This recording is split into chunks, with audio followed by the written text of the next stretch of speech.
Assalamualaikum warahmatullahi wabarakatuh. Salam dan bahagia. Perkenalkan, nama saya Handis Wiantoro, calon guru penggerak angkatan 7 dari Kabupaten Batang. Dengan pengajar praktik, Ibu Widya Stuti MPD, dan juga fasilitator Ibu Dr. Anda Marina Dwi Marti Sunarsiwi. Pada kesempatan kali ini, saya akan menyampaikan koneksi antar materi modul 1.4 tentang budaya positif. Tujuan pembelajaran dari koneksi antar materi yaitu CGP memahami keterkaitan konsep budaya positif dengan materi pada modul 1.1, 1.2, dan 1.3. Kemudian yang kedua, CGP dapat menyusun langkah dan strategi yang lebih efektif, konkret, dan realistis untuk mewujudkan budaya positif di sekolah. Peran saya sebagai calon guru penggerak dalam menciptakan budaya positif di sekolah dan keterkaitannya dengan materi sebelumnya yaitu sebagai berikut. Menciptakan budaya positif di sekolah merupakan sebuah proses panjang yang membutuhkan kolaborasi dan komitmen dari semua pihak. Seperti apa yang disampaikan Ki Hajar Dewantara, bahwa sekolah merupakan tempat persemaian benih-benih kebudayaan dan karakter positif. Selain itu, menurut beliau, untuk menciptakan murid yang merdeka dibutuhkan disiplin yang kuat.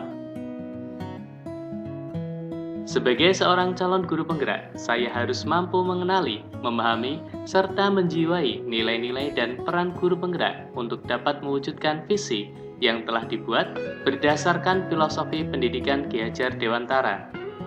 Untuk bisa mencapai visi tersebut, diperlukan adanya pendekatan inquiry apresiatif atau IA yang dapat diterapkan melalui tahapan baca sebagai bentuk prakarsa perubahan dalam mewujudkan visi. Dengan menerapkan tahapan baca, maka akan muncul pembiasaan-pembiasaan positif yang dapat membentuk karakter positif murid sehingga tercipta budaya positif.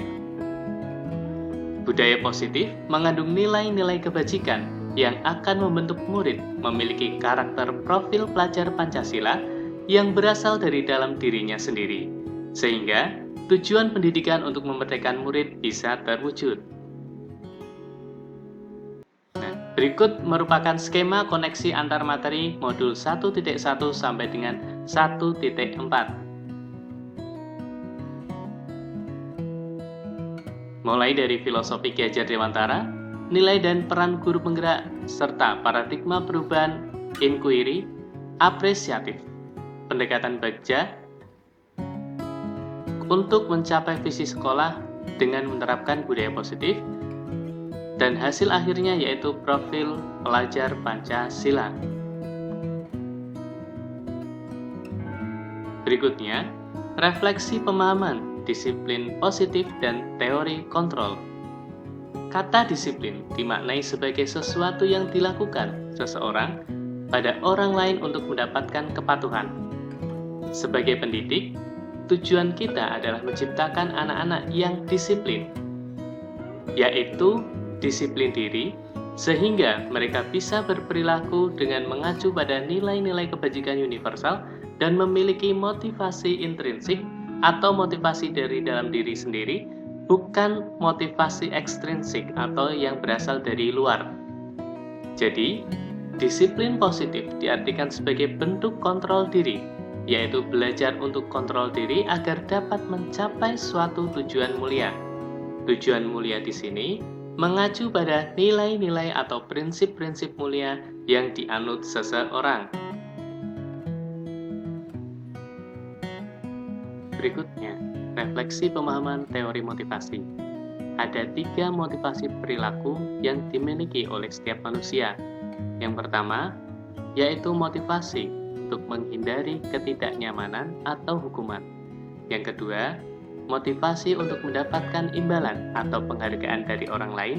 Dan yang ketiga, motivasi untuk menjadi orang yang mereka inginkan dan menghargai diri sendiri dengan nilai-nilai yang mereka percaya. Berikutnya, refleksi pemahaman tentang hukuman, penghargaan, dan restitusi. Hukuman dan penghargaan. Baik penghargaan maupun hukuman adalah cara-cara mengontrol perilaku seseorang yang dapat menghancurkan potensi untuk pembelajaran yang sesungguhnya. Menurut Kohn, secara ideal, tindakan belajar itu sendiri adalah penghargaan yang sesungguhnya. Kemudian ada restitusi. Restitusi adalah proses menciptakan kondisi bagi murid untuk memperbaiki kesalahan mereka, sehingga mereka bisa kembali pada kelompok mereka dengan karakter yang lebih kuat. Berikutnya ada posisi kontrol dan kebutuhan dasar manusia.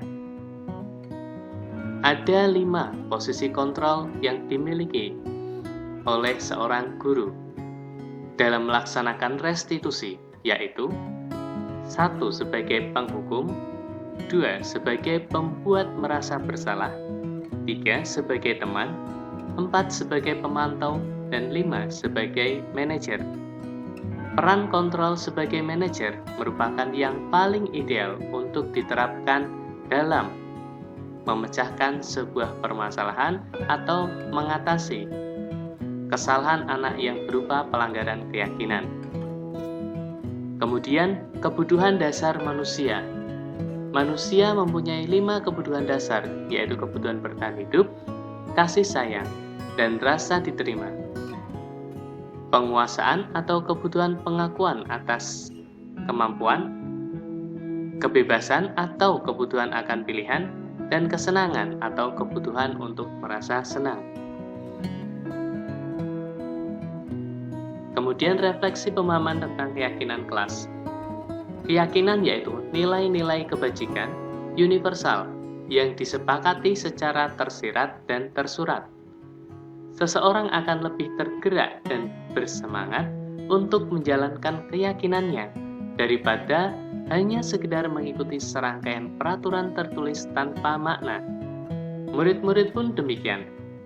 Pembentukan keyakinan kelas mampu memunculkan dorongan dalam diri murid untuk bertindak lebih baik lagi sebagai murid yang merdeka. Kemudian tentang segitiga restitusi. Segitiga restitusi merupakan sebuah tahapan yang dilakukan untuk membantu pemecahan masalah pada anak sehingga ia bisa belajar bertanggung jawab dan kembali ke kelompoknya dengan kondisi yang lebih baik lagi. Adapun tahapan segitiga restitusi yaitu yang pertama, menstabilkan identitas. Dengan kalimat atau dengan tujuan, kita semua akan melakukan hal terbaik yang bisa dilakukan. Kalimat yang dapat disampaikan yaitu, tidak ada manusia yang sempurna. 2. Saya juga pernah melakukan kesalahan seperti itu. 3. Kita bisa menyelesaikan ini. 4. Bapak tidak tertarik mencari siapa yang salah, tapi Bapak ingin mencari solusi dari permasalahan ini. Tahapan yang kedua yaitu validasi tindakan yang salah. Semua perilaku memiliki alasan. Kalimat yang dapat diucapkan, kamu pasti punya alasan mengapa melakukan hal itu. Atau, kamu boleh mempertahankan sikap itu, tapi kamu harus menambah sikap yang baru. Tahapan yang ketiga yaitu menanyakan keyakinan. Setiap manusia memiliki motivasi internal. Apa yang bisa disampaikan yaitu apa yang kita percaya sebagai kelas atau keluarga, apa nilai-nilai umum yang telah kita sepakati, apa bayangan kita tentang kelas yang ideal, ataupun kamu mau jadi orang yang seperti apa.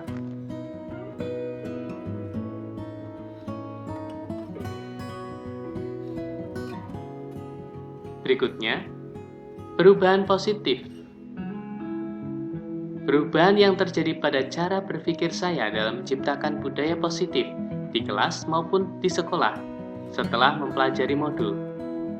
Perubahan yang saya alami yaitu saya menjadi lebih sabar dalam menghadapi murid yang melakukan pelanggaran berkaitan dengan keyakinan kelas atau nilai kebajikan yang disepakati bersama.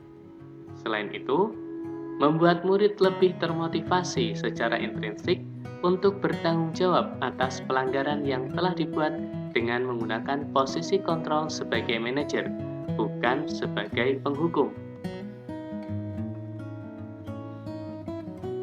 Refleksi pengalaman.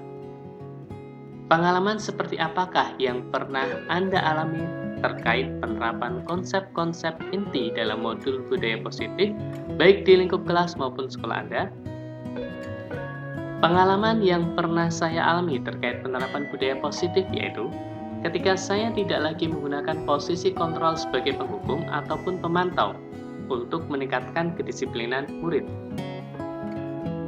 Saya menyadari bahwa menerapkan posisi kontrol sebagai manajer dengan tahapan segitiga restitusi untuk menyelesaikan permasalahan anak seperti bullying atau kedisiplinan dalam berpakaian dan waktu yang tidak sesuai kesepakatan kelas sekolah yang telah dibuat bersama sehingga murid dapat mempunyai kontrol diri yang lebih baik.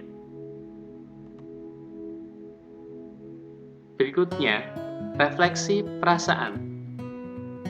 Bagaimanakah perasaan Anda ketika mengalami hal-hal tersebut?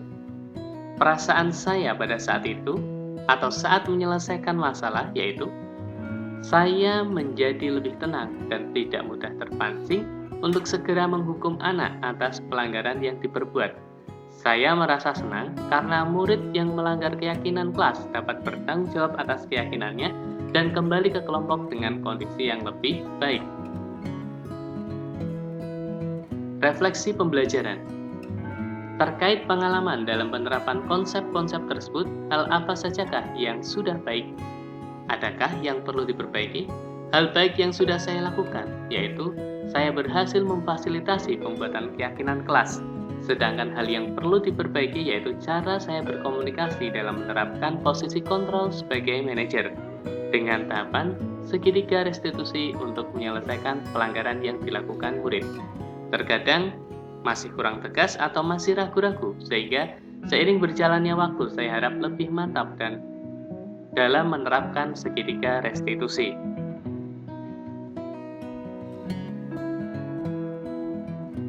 Refleksi penerapan atau futur.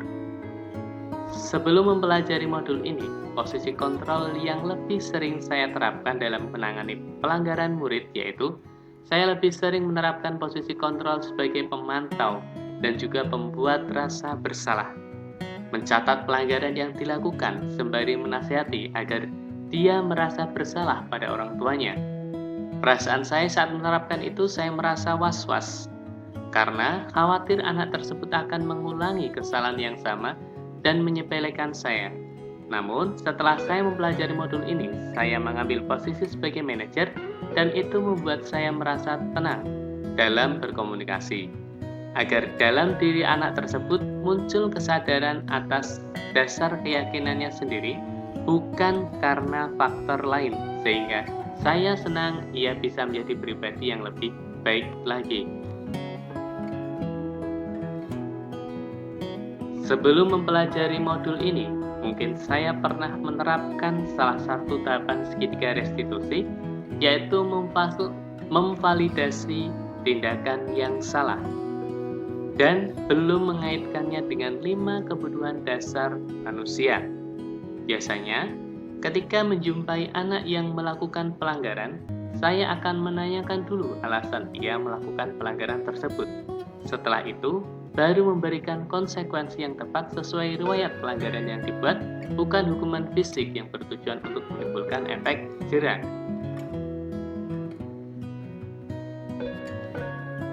Selain konsep-konsep yang disampaikan dalam modul ini, adakah hal-hal lain yang menurut Anda penting untuk dipelajari dalam proses menciptakan budaya positif, baik di lingkungan kelas maupun sekolah?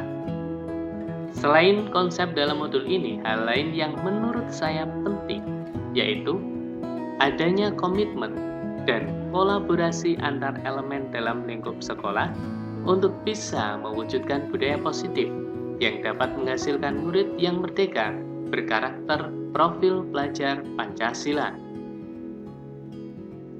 Demikian pemaparan dari saya. Terima kasih atas perhatiannya. Salam dan bahagia.